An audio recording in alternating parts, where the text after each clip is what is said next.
ಲೈಫಲ್ಲಿ ತುಂಬಾ ಡಿಸ್ಟರ್ಬೆನ್ಸ್ ಇದೆ, ನೆಮ್ಮದಿ ಶಾಂತಿ ಮಿಸ್ಸಿಂಗ್ ಅಂತ ಅನ್ಸುತ್ತಾ? ಹಾಗಾದ್ರೆ ಈ ವಿಡಿಯೋ ನಿಮಗಾಗಿ. ಧ್ಯಾನದ ಮುಖಾಂತರ ನಮ್ಮ ಜೀವನದಲ್ಲಿ ಬರೋ ಎಲ್ಲ ಸಮಸ್ಯೆಗಳಿಂದ ಹೊರಗಡೆ ಬರಬಹುದು. ಮತ್ತೆ ಯಾವ ತರ ಮೆಡಿಟೇಷನ್ ಸ್ಟಾರ್ಟ್ ಮಾಡಬೇಕು, ಇಲ್ಲಿದೆ solution. JTTP journey towards true path ಈ ಬಾರಿ ಕನ್ನಡದಲ್ಲಿ ಶುರುವಾಗ್ತಾ ಇದೆ.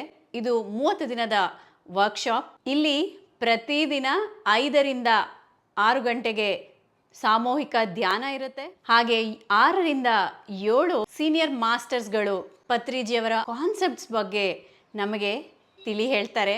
ಇದರಲ್ಲಿ ಯಾರು ಬೇಕಾದರೂ ಅಟೆಂಡ್ ಆಗ್ಬೋದು. ಇದು ಝೂಮ್ ಮುಖಾಂತರ ಆನ್ಲೈನಲ್ಲಿ ನಡೆಯುತ್ತೆ. ಅಲ್ಲಿ ನೀವು ಭಾಗವಹಿಸಬೇಕಂದ್ರೆ ಇಲ್ಲಿ ಕೆಳಗೆ ಕೊಟ್ಟಿರೋ ಗೂಗಲ್ ಫಾರ್ಮ್ ಅನ್ನು ನೀವು ಫಿಲ್ ಮಾಡಿದಾಗ ಜಾಯಿನ್ ಆಗೋ ಡೀಟೇಲ್ಸ್ ಎಲ್ಲವೂ ಕೂಡ ಪರ್ಸನಲ್ ಆಗಿ ಬರುತ್ತೆ. ಇನ್ನು ಯಾಕೆ ತಡ, ನಾವೆಲ್ಲರೂ ಜೊತೆಗೂಡಿ ಸತ್ಯದ ಕಡೆಗೆ ಪ್ರಯಾಣ ಬೆಳೆಸೋಣ. ಹೆಚ್ಚಿನ